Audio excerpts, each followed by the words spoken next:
Hi, my name is Krista Schmitz, and I am from Orland Park, Illinois. I have a bachelor's degree in special education with an LBS 1, and I am currently in school for a master's degree in special education with an LBS 2. I am a teacher for a special education co-op in a multi-needs classroom. My name is Aaron Scarlett. I live in Urbana, Illinois. I am obviously a student at the U of I in the Global Studies graduate program. I have a bachelor's degree from Eastern Illinois University in secondary education with a major in history and a minor in geography. And I also have an associate's degree in secondary education from Parkland College. I am currently a high school social studies teacher here at a local high school where I have taught for 10 years. My name is Lauren Lem, formerly Sladek. I live in Bartlett, Illinois. My educational background is I have a degree in technology education from Illinois State University. I am currently studying to be a technology specialist from U of I. I currently am a high school teacher at Fenton High School, where I am a applied tech teacher. I teach classes such as photography, graphics, architecture, technical drawing. Hi, my name is James Six. I live in North Fond du Lac, Wisconsin. I have a bachelor's degree in elementary and middle education, and currently am working on my master's degree in learning design and leadership with a technology specialist emphasis. I'm currently a fourth grade teacher for the North Fond du Lac School District. Hello, my name is Justin Sino, and I grew up in the suburbs of Chicago, and I've currently lived in Champaign for the last 11 years in Illinois. My undergraduate degree is in business management from Eastern Illinois University. I graduated there in 2008, and I am currently working full-time as the Associate Director of Development for the College of Applied Health Sciences at the University of Illinois in Urbana-Champaign, and am enrolled as a master's degree student in the Human Resource Development program and the College of Education at U of I. The first place to start is to figure out what one-to-one is. So one-to-one means one device to one student. That means every student in the entire school. These programs can look a little differently, determined by the policies that schools have in place in regards to whether or not the device stays at school, whether or not the device is able to go home, and whether or not these devices then become the student's device after they graduate, or whether they are recycled and sent back for to receive credits for then purchasing other one-to-one devices for future students. One-to-one devices can take many different forms. They can be simply a laptop for every kid, maybe even a netbook.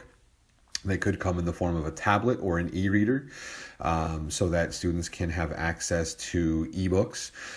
It could be something that's built more into a ubiquitous system, such as like a Chromebook, which when paired together with Google accounts for every kid and every teacher, creates this kind of seamless integration of software and hardware that teachers and students can utilize to collaborate, to work on productivity software, as well as grade books and other various applications. So one-to-one is creating an environment where every student has a single device that they are allowed to use that gives them access to the internet, gives them access to email, gives them access to research possibilities, and that this then can be implemented and used at the teacher discretion. Some classrooms may look as though you're using the technology every day, and in other classrooms it may be something to the effect of every other day or just as it's necessary. Following this slide, there's going to be a very brief video about what one-to-one can do in terms of access to the classroom, access to the internet, and the types of research that can be done. So enjoy.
Positives of one-to-one technology in general education. Another instructional tool for learning. Students can learn at their own pace, and it is reinforcing and expands on content. It provides an opportunity to differentiate everything. There are various ways of accessing and presenting, such as video, online article, and blog. It gives students an opportunity to be organized, manage their work, communicate and collaborate, be creative, be in charge of their learning, and learn at a rate that is comfortable to them.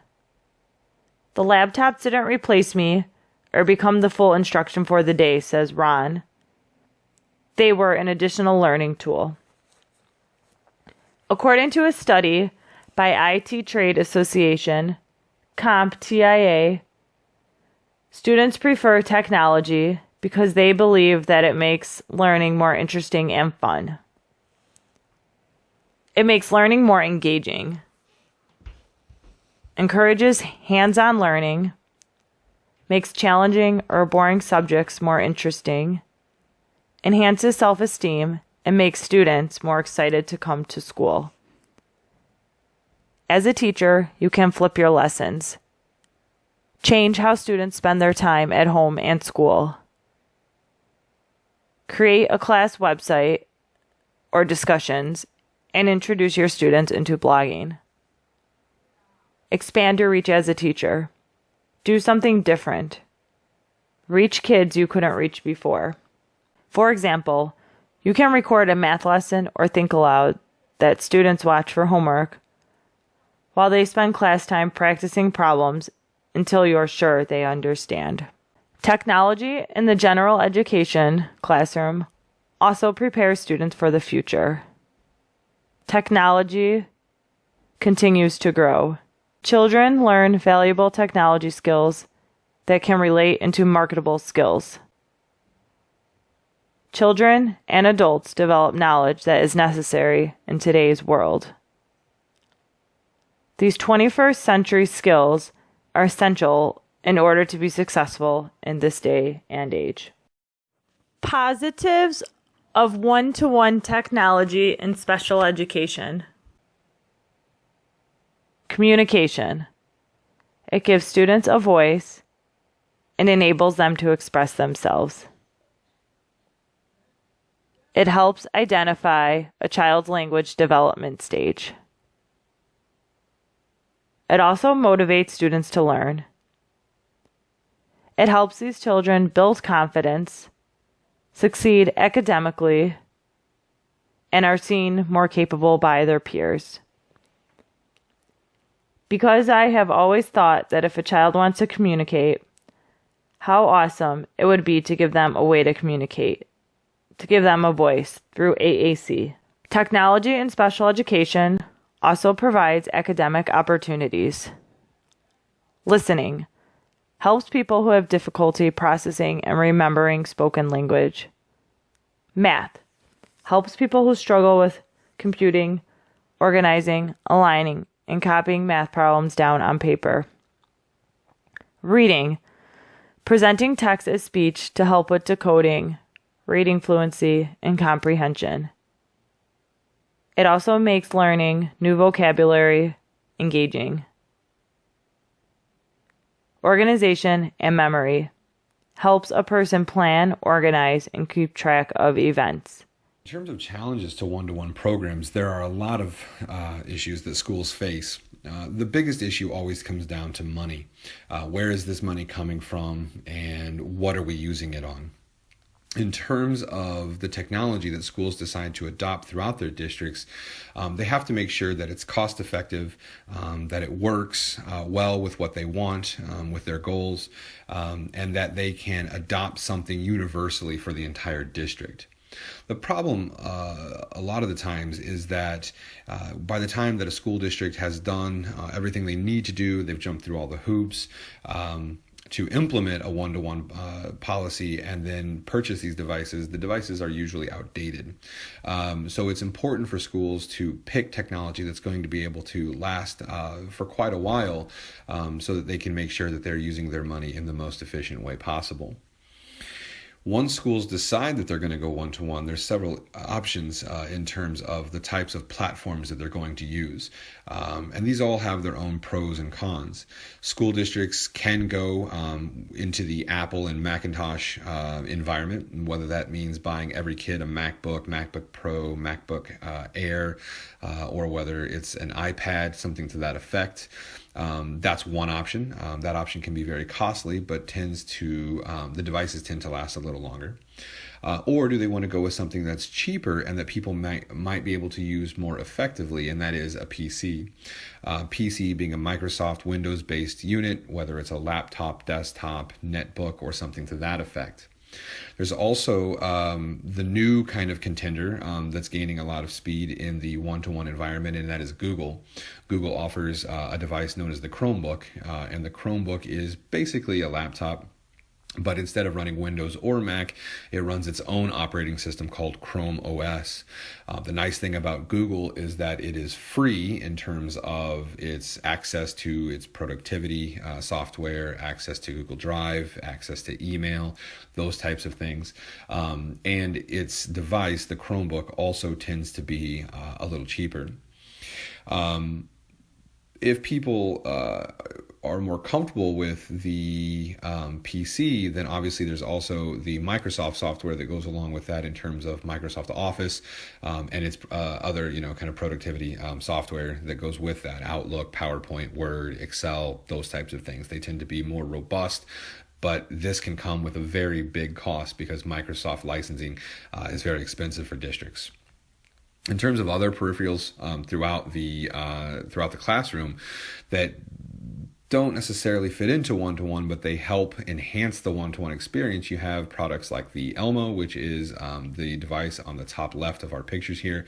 The Elmo is basically a fancy document reader, replaced the overhead projector that I grew up with, and the document camera basically presented a document. Kids were able to kind of, at the desk where the Elmo was set up, they could write notes, annotate, those kinds of things, and everybody could see it, in the classroom. A lot of schools went with Elmos, but very quickly after the Elmo came out and schools had bought into them, the Smartboard came out. And the Smartboard, which is down there in the bottom right, allows kids to have a much more interactive class-wide environment where kids can write notes, they can circle, they can highlight, they can click on, they can view web pages, they can view videos, all of this done through the Smartboard. The problem was that once schools bought Elmos and they had invested all that money, now they didn't quite have the money to purchase smartboards. So you had to find other ways to buy smartboards, and then you had to replace the Elmos, et cetera, et cetera. So that's one of the issues, and that's an example of the issue. The other thing that you want to make sure you're not doing is that you're not having PCs and Macs and Google Chromebooks and iPads and all these things kind of floating around the school, because that then becomes not cost effective. So what you want to try to do is get one and stick with one. The other issue that you have to deal with is whether or not you're going to get one device for every kid, and whether that device stays with that kid, or whether or not you're going to do class sets of devices. So every classroom has a set of Chromebooks, has a set of iPads, has a set of laptops or MacBooks, whatever it is, and those devices stay in the school. And specifically in that classroom. That, again, comes down to cost. Are you talking about buying thousands of these devices, again, for every classroom in your district? Or are you talking about tens of thousands of these devices as you're looking at purchasing these devices for every kid? So this is one challenge that schools must kind of think about in terms of money and access to one-to-one programs. Another issue that comes up when schools are deciding whether or not to implement one-to-one is the infrastructure of the school. Whether or not the school is older can impact the overall cost that schools will have when deciding whether or not to add more devices, more internet bandwidth, et cetera, to their building. The amount of data and the speed to which it can be sent and received is referred to as bandwidth. So basically, the idea is that the larger the cable, the more data that can travel through it. And what schools have to consider is that if they're going to go one-to-one, well, now we're talking about increasing the bandwidth by quite a bit, because you're adding Wi-Fi networks to the buildings. You're adding more users on at one time, more devices. You're watching and streaming more video or more files or whatever it is. So basically, the amount of bandwidth is going to increase tremendously for schools that adopt one-to-one. Right now, it is believed that 39% of schools nationwide lack the proper access to the internet or bandwidth. So basically what happens in this regard is that you have buildings that fall offline. The servers can't handle the amount of traffic trying to come through them. You get files that won't download or that download incredibly slowly, web pages that won't come up, all because schools do not have the proper amount of bandwidth. On the right, you can see a chart that talks about the amount of bandwidth that you actually need. And you need at least 10 gigabytes per 1,000 students, which is quite a bit. And we're talking about, that's 1,000 students, and obviously school districts across the country have, tens of thousands of students. The other issue with bandwidth is that, yes, you need more of it, but it also comes with a cost. And so depending on where you get your bandwidth from, that could add quite a bit to the overall cost of your one-to-one program. Another issue, especially in older buildings, is that a lot of the electrical infrastructure and interface has to be completely stripped out, gutted, and replaced with new cables, new wires, et cetera, et cetera. And so that's going to allow them then to bring in their computers and their routers and their printers and hubs and all of those things to be hooked up. But it can't be done until the electrical wiring has been upgraded. The other issue is that you're going to have physical space, whether that is for the devices themselves, whether that is for an increase in the amount of computer labs throughout your school. Whatever it is, you're going to need some type of physical space to store these devices and store them securely, because obviously, especially things like iPads, those are devices that people want to steal and either keep for themselves or resell. So you're going to need a place where you can lock up. And if you're talking about having class sizes of 30 to 35, and even if you're only doing class sets, well, now you've got 30 to 35 iPads that you have to lock up somewhere in every room. And it needs to be something that not only locks them up, but also keeps them charging. So now you're looking at adding, an electrical kind of heavier load on the school in terms of charging all these devices. So this is an issue that schools have to look at and can add a huge cost to the overall program of a one-to-one initiative. On the right over here, when we were talking about bandwidth, I've also got just an idea of the recommended download speed. That's on the right. And so basically you can see if you're emailing or whatever, we're talking about 500 kilobytes, very small. But if you're going all the way to streaming movies, which is where we're moving to in education, you need at least 100 megabits. And so that kind of access is going to be determined by the amount of bandwidth your district is bringing in. There's also the issue of a lack of professional development that happens with teachers and students. A lot of times, teachers and students are handed a device, and there's no actual professional development or teaching that takes place in terms of how to actually use this software, use this device, whatever it is. And sometimes that also comes down to money. As I said at the beginning of this part of the presentation, money is the biggest factor in determining whether or not to go one-to-one. Professional development for technological needs can run anywhere between $6,000 to $8,000 per year per teacher.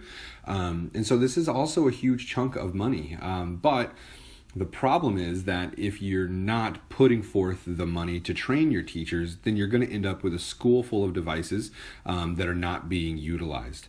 I can tell you from the school that I teach in, when those smart boards came up and everybody got them in every room, we were given absolutely no professional development on those. And so basically you've got this $3,000 piece of technology and it's being used as simply a projector screen and projector.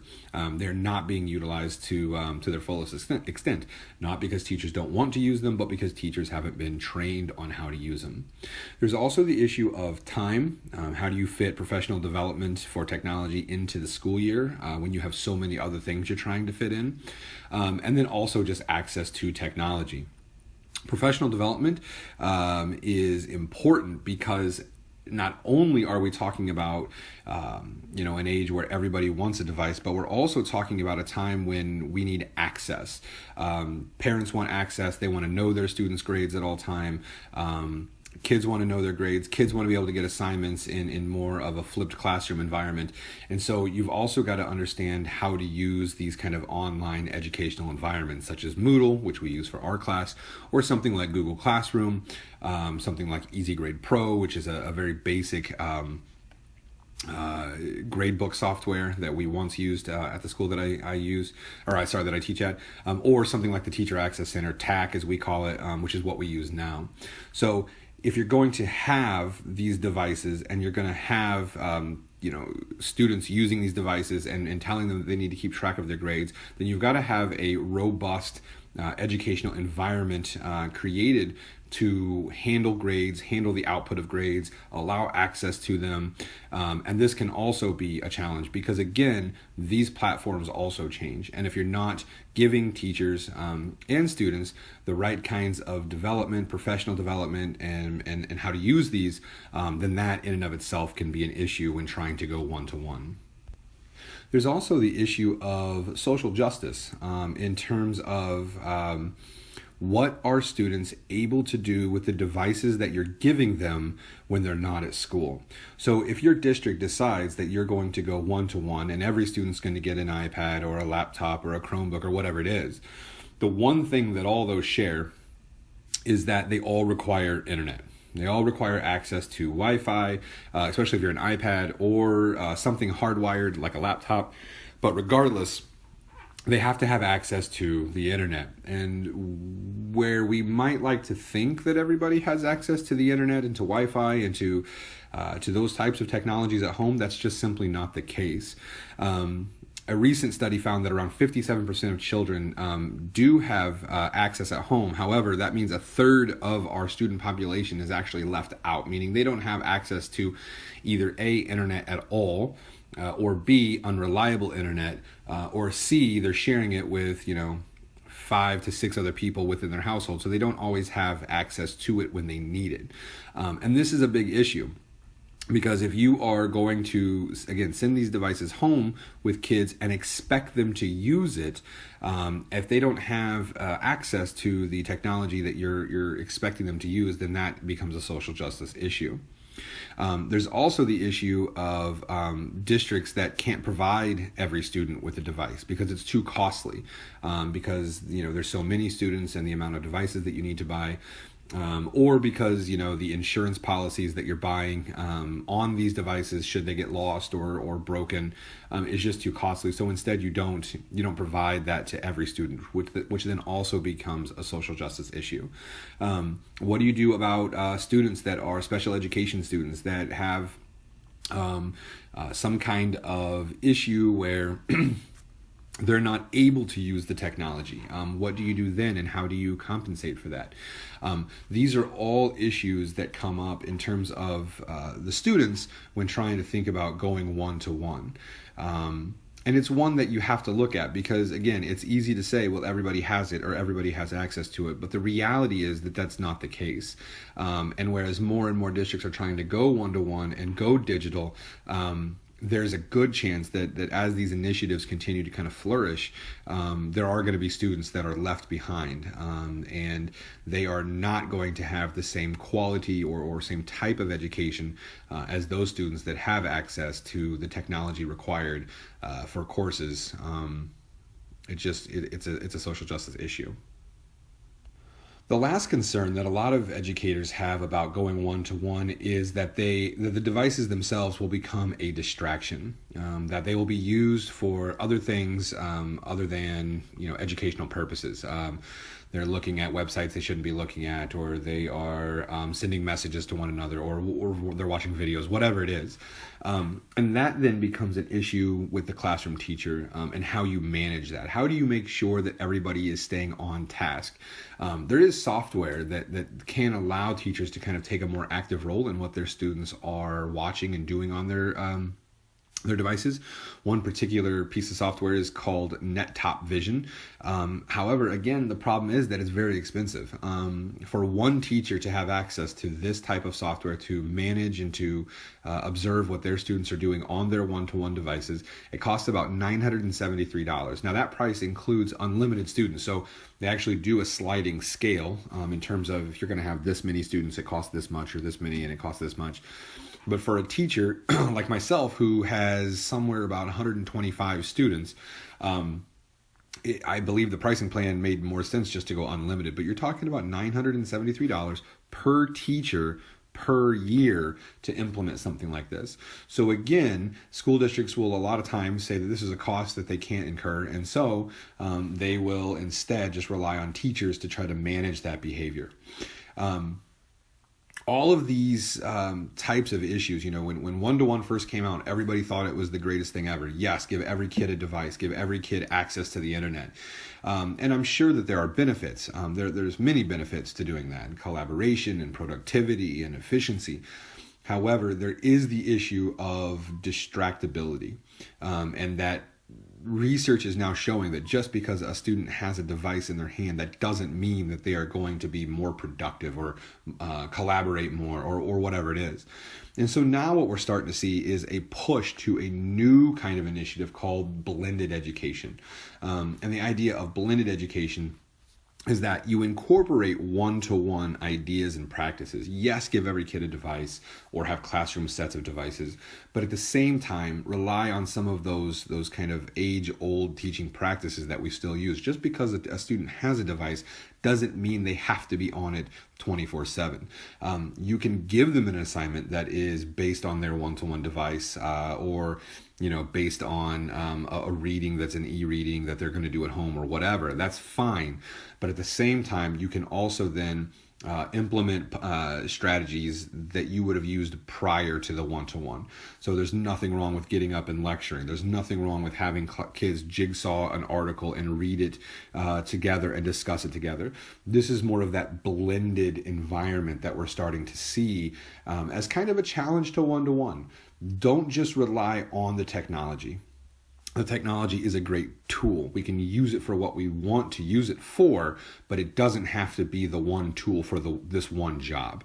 And so I think what you're going to see in the future is a lot of schools kind of scaling back on their one-to-one initiatives and putting in place more of this blended environment for education. Over the past 10 years, it is estimated that 4% of the nation's school districts were implementing some one-to-one. In 2006, it was estimated that close to 25% of school districts are implementing one-to-one laptops. It has increased over time with using the adoption of one-to-one. There are new initiatives that are available, one being called One Laptop Per Child, and another one which is sponsored through Intel's World Ahead program. They seek to provide bulk quantities of inexpensive laptops and computers for educational purposes to children around the world and in third world countries. There will always be pros and cons of having a laptop either in a regular classroom or in a special ed classroom. I would like to compare the differences between using a laptop in a regular classroom and using it in a special ed classroom. Realistically, there aren't many differences, because students can value from using a laptop in a regular classroom just as they would in a special ed classroom.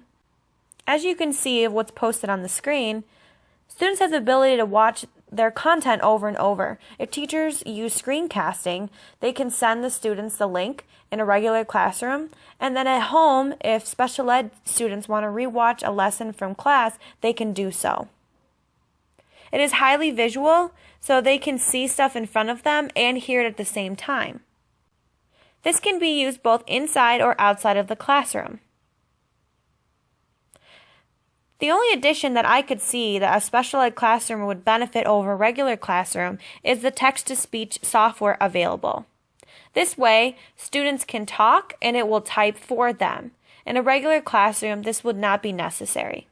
Research from Russell, Babel, and Higgins reported that students' academic use of computers at home occurred more frequently when students were provided with their own laptops.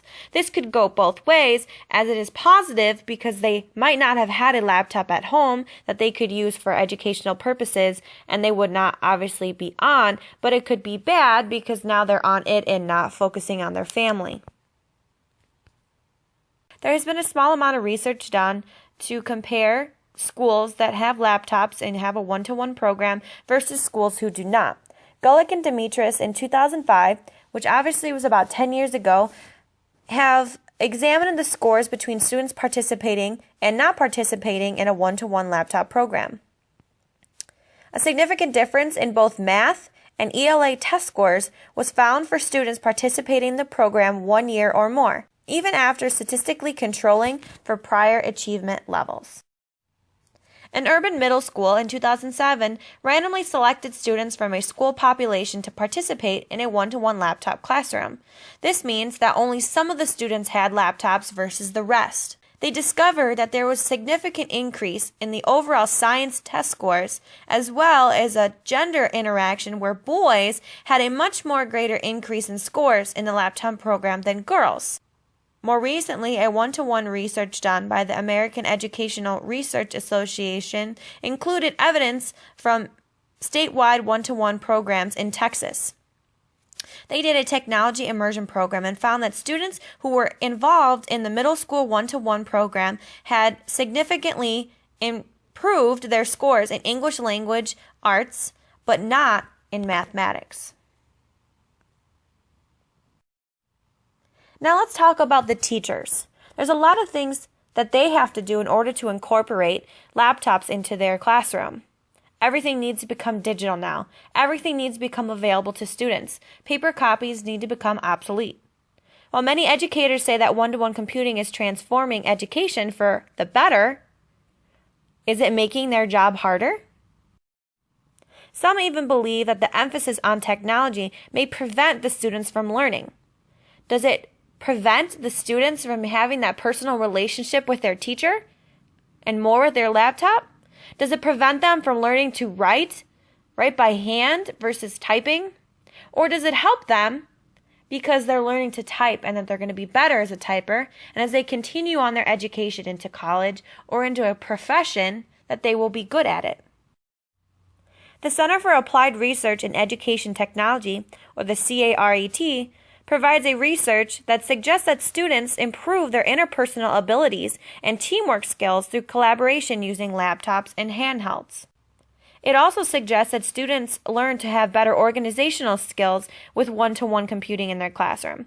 Papers no longer are lost in the bottom of their lockers, in their cars, or digested by dogs. Students also learn how to make PowerPoint slides, word processing, and make their projects look a little bit more professional. Section what I'd like to talk about are the controversies of one-to-one tech in the classroom. And a controversy can also be thought of as an argument. So these are going to be arguments against having one-to-one tech in the classroom. Controversy number one is that technology can be a distraction, meaning students might be tempted to play games or be on social sites instead of paying attention to the teacher and following the lesson plan. Controversy number two of one-to-one tech in the classroom is inappropriate materials, meaning the students might be accessing inappropriate sites or sites not appropriate for school at that time.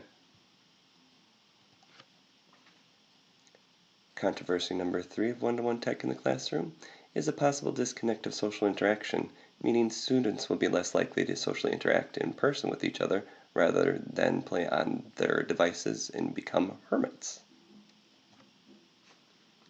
Controversy number four is cyberbullying, which means students will bully each other through online communications, through social sites, those kind of things. Controversy number 5 is more use of technology leads to less physical activity, leads to obesity. So students might become more obese because they'd much rather sit and play on their devices and their technology. Controversy number 6 is non-ubiquitous learning, meaning students do not have the same devices and access to the internet and those kind of things at home as they do at school, so they will not be able to take their learning wherever they need to go. Hi, Justin here. So at this point, you've already heard about some of the positives and the great things that can happen with one-to-one computing or technology in the classroom. You've also heard about some of the shortcomings and controversies that surround it. And so you have some good information to think about how you may or may not want to implement it. And I also, though, want us all to be thinking about the future implications of one-to-one computing or technology in the classroom. And the future is really hard to predict, as we know and see. Even the last 20 years, the way technology has been used and evolved has been rapid. Look at just even the last 5 years, some of the growth. So it's hard to predict, and I would say that 5 years is probably a good timeline and segment to look at when planning out some of the technology implications, advances you may want to make in the classroom or your school system. And I think that the classes are going to be more interactive in the future, the more collaboration, team-based learning, allowing students to inquire and learn and research on them by themselves and in teams. And right now, USB connectivity is important, and so what will it be later? I think it's important to have a lot of outlets and hubs so people can charge their devices in the classrooms. So making sure that whatever those devices are and how they need to be charged and connected is available. And we see a lot of trends. Tablets, different shapes, sizes, weights, and companies. And so a lot of recent technological trends have been the tablets and more access, Wi-Fi, supply and demand everywhere. You can go to coffee shops and get connected and access your information, documents, or ubiquitously learn about something that you want to learn about. And so those opportunities are going to be important to keep strong wireless access in our schools. The access points, the upgrades, those are all going to be important into the future. And I talked a little bit about it, is the collaborative and connected spaces. We're going to want to make sure that, and we've seen some of these trends happen, but that students can move physically. You see a lot of the chairs with wheels now and even the tables, and so I think that's going to continue to be important, but also the ability to connect virtually. With advances virtual reality, Microsoft has a HoloLens. There's other companies, Samsung and others, that are coming out with virtual reality. So how will that allow us to connect and collaborate? And I think that's something to take a look at and think, how can that impact education and learning? And I talked about access to the internet. That's going to be important. I also think some future implications to consider are us going beyond one-to-one. What about, a lot of us already have a computer and a tablet and a smartphone, maybe a wearable device. So what can we do to get appropriate devices into our students' hands? And if that means more than one, that can be okay. I think our classes, and we've started to see some of this, but we'll have smart desks being able to be connected that way. If you look at some of Microsoft's Future Vision commercials, then you'll see some of this taking place, and I think that those will start to get implemented into the classroom. U of I is actually doing a really good job with their Illinois Digital Ecologies and Learning Laboratory, where they have a lot of these taking place right now, where they're doing research and looking at students work with these different types of technology, where you've got 3 walls that can be covered in projectors, and has these smart tables. What else? There are 360-degree cameras, view cameras, microphones, so many different ways to just get connected and have resources to do that. So I think the cloud's going to be important to keeping us connected as well. And we'll need to think about some safety measures too, which I'll get to here in a second. So training alone, I don't think is going to be enough in the future. I think it's important in the future either way that we continue to train our teachers, and just as the teachers are going to need to be training the students on how to work with the technology, how to be able to find the resources, to get the answers, to solve complex questions, and to take some initiative to really learn on their own and be independent learners, but also be able to ask for help and understand what's appropriate. And so teachers will need to be continually trained on the advances in the technology and the research that may be going on in their field. And I think schools will need or want to go to at least a coach, if not more, depending on the size of the school, where the coach understands the technology and how it integrates and can help that be a seamless transition as new technologies are introduced, and be there for the coach to be that support system, and also for the teachers to be able to collaborate with each other on best practices, what's working, what's not, so that they'll have just help at every level with administration that's backing them too. And behind all of that, we're going to need to have a strong IT backbone. That support has to be strong.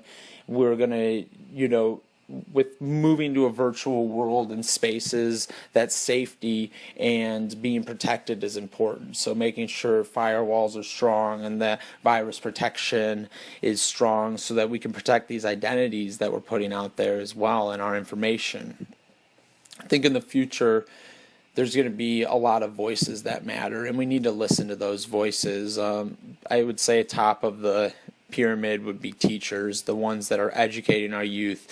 We need to listen to their voices, but also to make sure that they're getting what they need, but also being challenged to take advantage of these resources that are available to the future of technology within education. And also listen to our students. I'll show a graph in a little bit, but our students have a voice in all of this. And there's ways that they want to learn that we can learn from and implement some of those to help them in their learning. Everybody has different styles, so to cater to that is important. Talk a little bit more about that soon.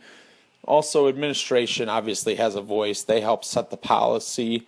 They need to actually be better listeners than voices, but I think that they also can, as moving up the ladder, can have a voice, whether that goes all the way up to legislators with really putting policy into practice at the state or federal level. That's important. I think other voices are the IT people, the ones that are going to be helping support the teachers and the students through this, making sure there isn't glitches, which those happen, but being responsive. And so having those people have voices will be important. All this to be said, I think the future is still going to have curriculum at the forefront. We need to have strong programs with benchmarks that need to be hit to show learning. We need to make sure these environments are inclusive, though, and I will stretch this beyond income class, but also to any demographic. We want to make sure that we're providing inclusive environments to our people with disabilities, and that everyone has a chance to access these technologies so that we can be on the even plane, but that will all help us all together with diverse ideas. And I think that the future will also provide comprehensive but also individual learning opportunities, because we all learn differently, like I said earlier, and to provide some of these opportunities, whether maybe a student learns better using a virtual reality device or wants to only use a tablet or their smartphone or a combination of several devices. I think to provide these opportunities will be important for each individual learner. I do want to talk a little bit about identity online, but also some college student data as well. And I think some of this starts, though, is going to start pre-college, where we want to make sure our students are ready for the next stage, which inevitably leads to hopefully a fruitful working life. Career, I should say. So we know technology isn't going anywhere, and it's always evolving, and we need to be able to adapt our institutions to meet these education standards, but also the employment standards. And digital identity is becoming more and more commonplace, so educating our youth on how to create identities in a safe, ethical, and creative environment's important. What does it mean to be responsible for your online identity as well as, your identity in general? So making sure to put that into practice and into the classroom, I think, will be important.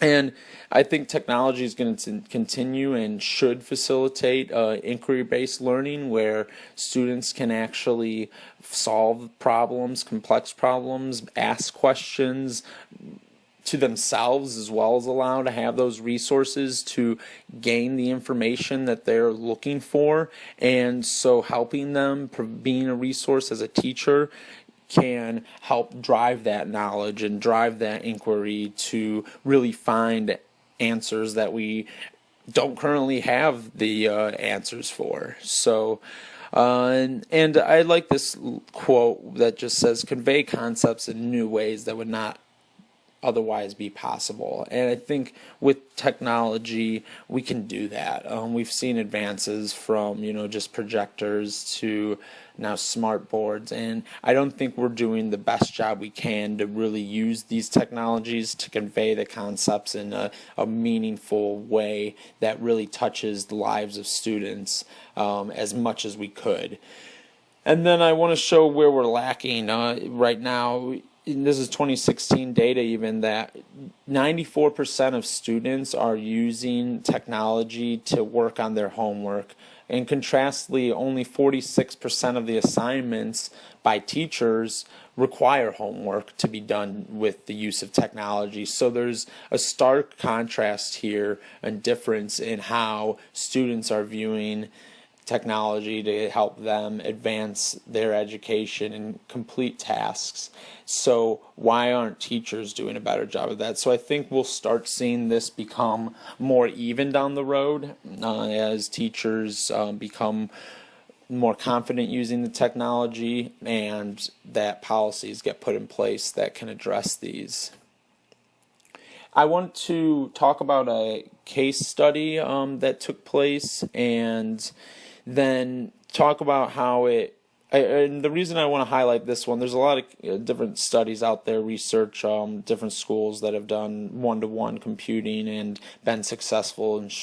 But I think this does a good job of showing what the future holds and how we can really implement this technology into the classroom in a meaningful way in the future. And so there was an education initiative that was to be reached by 2010 by the South Dakota school system, and 20 schools participated. Over 5,000 students were truly impacted by this change and overhaul in how they were implementing education. And so for the future, and what they did is, I think educational institutions and businesses working together are going to be so important. We see a lot of funding being cut across the board for education. Here in the state of Illinois, we still don't even have a budget. We're almost at the end of fiscal year 16. So working together, educational institutions and companies working together will be important to get this technology really implemented and really overcome those cost barriers that may be hindering folks from jumping on board, or districts from implementing this, so, or any technology in the future, however it's seen. So as you see, Citibank led the effort with a $4 million donation, and then the state actually provided $1 for every $2 that was invested by the local school district. So fortunately, they had a state that was able to do this, so working at that level, I think, is important. You see Gateway was on board, Microsoft, Cisco, all these companies were either providing a discounted rate for their machines or their equipment, or even just provided at the software pro bono. And they also worked with a consulting company in South Dakota called Technology and Innovation in Education, who they led the evaluation assessment. And TIE, as it's called in an acronym, they look to drive technology into the classroom. That's part of their mission, is showing the access, the ability to access information anywhere to help drive education forward with the use of technology as part of their mission. So I think they partnered with a good company there. And they also were able to partner with Dakota State University. That university provided the professional development. So I think in the future, school districts should look at institutions of higher education that are nearby on a regional basis, or even if they have access to community college or a tier 1 would be great too, that they can use those resources, because a lot of times universities want to find ways to enrich the community. With U of I, obviously part of our mission is to give back to the community. So I think it'll be important in the future for schools to partner with universities. And I think so they did a good job of phasing out the implementation of the technology, and I think that'll be important in the future as well, is not just kind of a spray and pray approach, but more of let's do this in a concerted effort in small doses and make sure this is effective overhaul from the start. And so phase 1 was the technology and applications training, which started with IT, which is a big part of the infrastructure of all of this to make sure it's effective. So getting them as the, I guess, foundation is important to get them trained appropriately. And then phase 2, they brought teachers to a pilot site and focused on just the content, how to develop it, as well as how to manage a classroom that has technology present and students that are actively engaging with the technology. Then phase 3 brought the teachers together for more engagement with each other. They didn't talk about this in the case, but I think in the future doing some even role play and best practices, talking about some issues that may arise, how to resolve them. I think that would all be important. Then going back to what I said about professional development and training, is that ongoing support. This is what they did in South Dakota, to provide that ongoing support. I think that's so important. So in this case, they actually organized share sessions where the teachers could come together and say, hey, I'm doing this, what do you think? Or tried that, it didn't work well. And so this can allow the teachers to feel more comfortable, but also to be more efficient down the road as well. And they had good success here. So I think there's some implications from this. They talked about them in the case, and I'll expand on them a little bit. And it goes back to what I said about this inclusive environment. They're talking about ensuring students with disabilities are given equal opportunity as their able-bodied peers, and I think that's so important. Actually, we've seen that technology in most cases helps people that have disabilities. However, we need to keep making sure that the websites are accessible, that the technology is accessible to all. And going back to the collaboration with higher educational institutions, that's something that needs to continue to be fostered, those collaborations with institutions. And on the disability side, U of I would be a great one to partner with. They've been at the forefront of disability services since 1948, and they keep pushing the envelope to helping people with learning disabilities and or physical disabilities. So I think partnering with an institution, asking them what they would do to try to help get those resources is important. And then having advocacy programs to promote these issues and attention related to students with disabilities, and even advocacy to just the access in general. I think that's important. Going back to the voices being heard, students having a voice can be very strong. Then just some other thoughts are making sure that the technology is accessible, that we're doing something that's accessible to all income classes. There's a capability here to bring students together in a global scale, and so making sure that everyone has the access to the internet will be important down the road. We know we've got a lot of work to do there, so just thoughts to have. And I would say, with the public school dilemma, just getting the policy in place, they're very bureaucratic systems, and so trying to work and garner all those voices, bringing them to the administrators and to the legislators to show that this is going to be important, and let's start changing the way that education is seen and developed, and how educators and teachers can really be that change agent to drive higher level learning and helping our students solve those complex problems. And I think we need to just do all we can to get those policies set in place and not be as reluctant to embrace these great resources that are available to us.